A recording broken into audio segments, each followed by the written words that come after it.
Hello everybody and welcome back to Kerbal Space Program Beyond Horizons. In the last couple of episodes we've been breaking new ground and exploring the red planet of Juna, but this episode won't be quite as revolutionary. But it will be exciting nonetheless. At the moment we are test flying a new SSTO called the Zenith. I have a lot of missions that take 2 or 3 tourists to the Tavern 2 station, and I thought why not design like a private jet that'll take them there, but unfortunately I just didn't pack enough fuel to actually get into orbit. But I did notice that my trajectory was getting pretty close to one of the other runways. I think it's Nye Island, and so I thought, well, can I get there? And so I started pulling quite a hard left turn to try and bring my trajectory closer to the runway so that I could actually land there. The boys back at the spaceplane hangar have told me that I've landed too many spaceplanes in the ocean, and they're getting pretty fed up with having to refurbish them, so it might be nice to actually put this one down on tarmac. But anyway, there we are coming down on re-entry, and as you can see, I'm actually getting pretty dead on the Nye Island runway there, which is pretty abnormal for me, because if you've watched any of my landings with spaceplanes, you know I have a tendency to overshoot the runway by, well, sometimes hundreds of kilometers. And you'll notice it's Fozy Kerman back at the helm. I used to think that she was cursed and every space plane that she ever test flew was doomed to fail, but actually I've realised now she's the one I want when I'm test flying a plane, because she has managed to bring every single one of those down without crashing. So if we're test flying a new plane, she better be the pilot for it. Now, coming down for a landing was a delicate balance of not trying to bleed off too much speed, but also you can see I'm pretty much perpendicular to the runway, so I did have to do a sort of aggressive hairpin maneuver. I did it quite high up because I thought if I do lose a lot of speed, then at least I can dive like I have here to pick some of that speed back up so I don't stall and fall in the ocean. But the Zenith glides so well, I didn't bleed off enough speed for the runway, and I almost fell off the end, but I managed to quickly turn the braking power up at the very last minute so I could stay on the tarmac. But there we are, Fozy Kerman saving yet another spaceplane from certain doom. This spaceplane was mainly just a bit of fun, and so it might be a while before we revisit the design and see if we can actually get it working.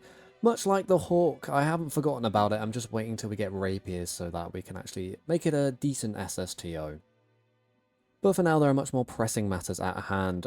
The transfer window to Eve is just under a year away, which might sound like quite a while, but it's really not. So here we are starting to get the mission together.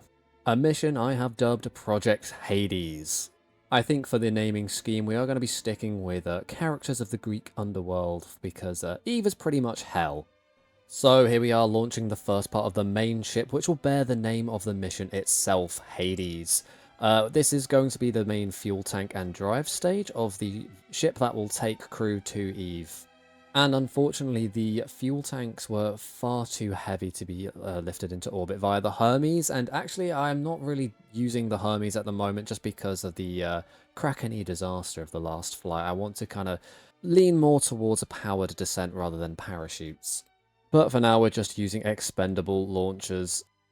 And in the next few flights, I actually invest in bigger rocket parts, just because, as you can see here, what we have is just not enough. We are falling back to the planet, and I end up dipping back into the atmosphere, which means I had to spend some of the fuel in the actual drive stage itself, which I didn't really want to do. So after this flight, I head down to the R&D center, and I demand that the team there make me bigger rockets, and I ignore anything they have to say about that pesky rocket equation. Yeah, unfortunately, just because you have more fuel does not necessarily mean you have more range, and that is kind of the premise of the rocket equation. Although, Kerbal Space Program is actually not the best example of that, because I think a lot of us just get around most of our problems by strapping more fuel and rockets to it.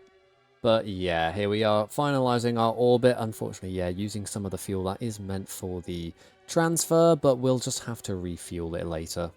But there we are, the first launch of 7 for the Hades ship, and then once the ship is assembled I'll send up a maintenance mission to strut everything up and also try and add some fuel lines to the drive stage, because I want to try and asparagus stage it so that we get even more bang for our buck. But for now we can turn our attention to perhaps the more exciting aspects of our Eve mission.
Now, originally I had just intended that the Zagreus would be the main mode of transport for our astronauts on Eve's surface, but then I thought that is kind of limited to where you can land, so I wanted a more robust and reliable, albeit slower form of transport.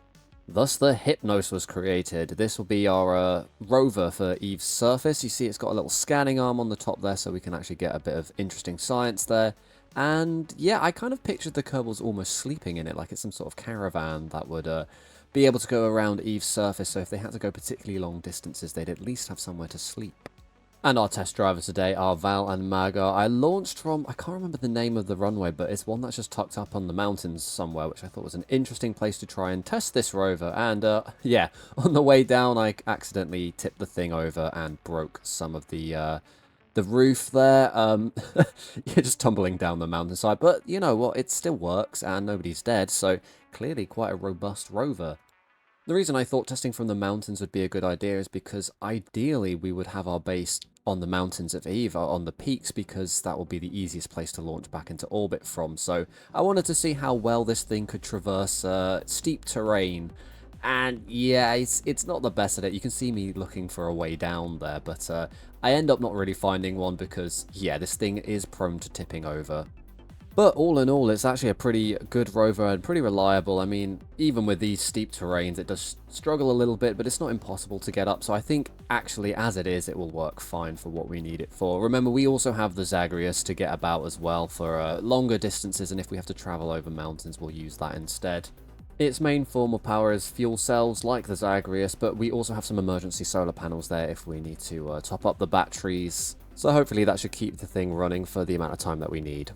And this test drive was ended when I launched off the mountainside and started careening down it. I was really worried I might kill my Kerbals, but no, look, they're fine. They're smiling, so I think they probably had fun tumbling off a cliff there. But yeah, I'm quite happy with the rover as it is. I don't think I'll be making any major improvements to it, so that's ready for, well, launching over to Eve when the time comes. Taking a little bit of a break from the main Eve project with yet another SSTO. This is the Hyperion.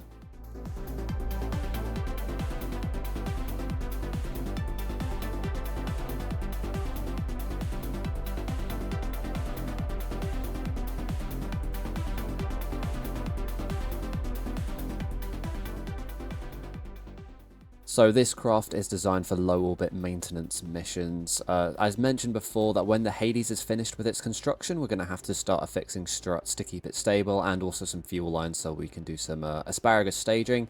That's kind of the point of this plane, is to get the engineers up there so we can do that. Unfortunately, we don't quite get into orbit with this thing, because as you can see there, I didn't pack enough liquid fuel, and we have a bunch of spare oxidizers, so the next iteration will need a bit more liquid fuel. Yeah, fuel balancing is one thing that I find a bit tricky about SSTOs, because it's hard to tell right off the bat how much of each fuel type you're going to need, because obviously the jet engines only use liquid fuel, but the rocket engine uses both liquid fuel and oxidizer, so it's kind of hard to get the balance right.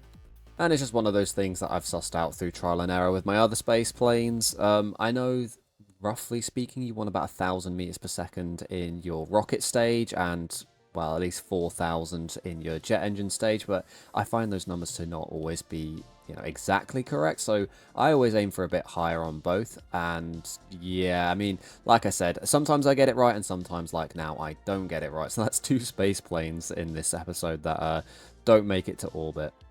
But not getting to orbit was actually not the biggest problem that the spaceplane had. If you draw your attention to the top right, you can see that the electric charge is falling pretty rapidly and isn't being replaced by anything at all. Which has happened to one of my older spaceplanes before. I think it was the Verve that happened to, and the biggest problem that causes is that you no longer have control of SAS and you have to rely entirely on avionics.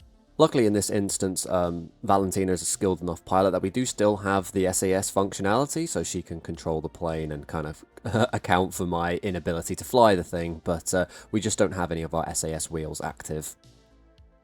By some kind of miracle, for a second time in this episode, we just happen to be coming down near a runway, so we can actually try and aim for that. This time it's the stock desert runway, and yeah, you can see I'm just trying to keep my nose up a little bit just to stay on target, but because this thing is mostly just wing, it's very good at gliding and picking up extra distance as it flies through the atmosphere. So yeah, keeping the nose up and also in combination with the air brakes keeps us fairly on target. There we are, just losing the last of our electric charge, so now we're relying entirely on avionics. It's still in re-entry, so it's not ideal. Yeah, you can see we immediately lose a bit of control, but managed to salvage it before it gets out of control, and then, yeah, looking at the cockpit and all of the monitors are off because we've got no electric charge. There it is, the runway's in sight, and we might just make it yet. Unfortunately, I was coming quite high up over the runway, so I have to try and do a little dive a bit later to, land at the runway instead of crashing anywhere near it, which can be a bit risky when there's that cloud cover there, because you don't know if a mountain is waiting on the other side to greet you and smash your spaceplane into millions of pieces.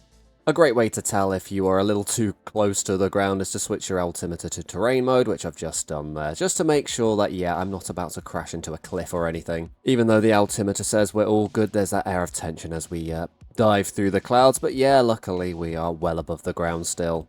At this point, I was feeling pretty confident about the landing. We've got a fairly good approach and we're bleeding off speed nicely, but then I realised the main problem with not having any electric charge.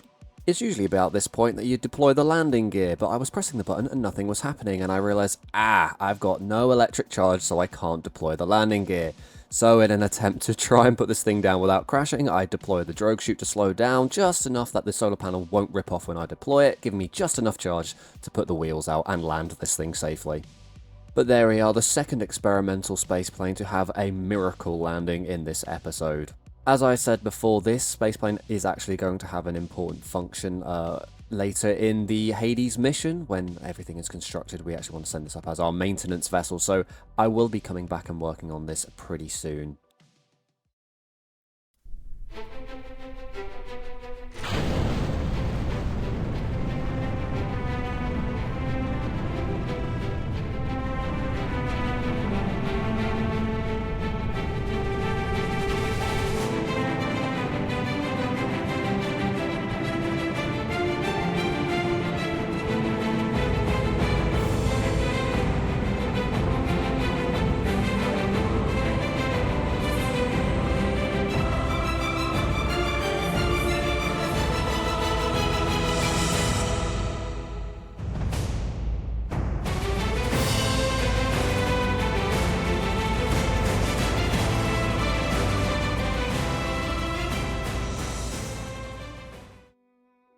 And we'll finish up today's episode with the launch of one of the external fuel tanks for the Hades. Yeah, sorry, a bit of a shorter episode this week. I've just been quite busy with university work and haven't had a great deal of time for editing. I've been busy with a project where we are doing a practical experiment where we just pluck a guitar string and record the sound wave that produces, and then performing Fourier transforms on that to see what harmonics are present and see how plucking the string at different points along it affects what harmonics are present and at what strengths, and it's kind of a bit boring. I mean, the coding's really interesting. I've been making functions that just do the Fourier transforms automatically, which has actually been kind of satisfying, but the mathematics behind it makes me want to tear my hair out because Fourier transforms are really, really annoying. But anyway, you don't want to hear about Fourier transforms, and I don't really want to talk about them, so let's just focus on what's going on here. We're just performing a run-of-the-mill rendezvous with the main fuel tank here with one of the external ones. This external fuel tank will be ditched somewhere along the way to Eve, because like I said, I want to try and asparagus stage the drive module because that will get us more delta V for the fuel that we have. Now, building this in orbit around Kerbal is quite difficult because these fuel tanks are huge and heavy, and this is using the new 5-meter parts that I unlocked for exactly this purpose. I think this is the first launch that I had where the 3-meter parts weren't cutting it anymore. Well, actually, I suppose the core drive module there was the first launch where the 3-meter parts weren't cutting it, but I made it work anyway. So this is the first one with the 5-meter parts. Someone in a few episodes ago suggested getting the extraplanetary launch pads mod so that I could perhaps build some sort of base on the moon that could assemble these parts, and then I could build it in orbit around the moon, which would have made it a lot easier to construct. I had recorded this by the time of that comment, unfortunately, and it is quite a good idea, but I'm always a little hesitant to add new mods when I've been playing a save file for quite a while, just because it can get a little glitchy. Though perhaps it is something worth looking into, because that would be pretty cool, or maybe some mod that allows us to build big orbital construction stations so that instead of having to launch all the fuel tanks from the surface, I could just build them in orbit and assemble them there. But for now, we're doing things the old-fashioned way, and here we are coming in for the docking maneuver, using the docking camera to make sure our alignment is perfect, because this is actually quite important for the drive stage, that all the fuel tanks are perfectly aligned so that we don't have any offsets of the center of mass, which would make it hard to go in the direction we want to.